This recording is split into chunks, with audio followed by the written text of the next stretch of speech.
So for our next example sa while loop, so meron tayong temperature sensor dito. So tinitingnan lang natin dito if yung ini-input ng user natin na temperature is below or equal to 100 siya. So kung mapapansin niyo dito, sa while loop natin ang condition natin is temperature is less than equal to 100.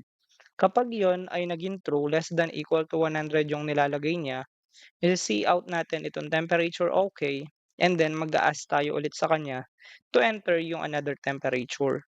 So kapag naman 'no, if naman yung temperature natin is greater than siya sa 100, let's say 101 ang nilagay ng user natin, magbibigay tayo ng warning sa kanya na overheating, emergency shutdown na yung ibibigay natin.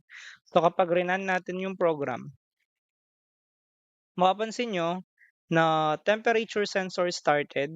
So kapag naglagay tayo ng 99, papakita niya ulit yung temperature okay. Tapos enter temperature. So 5, 'yan.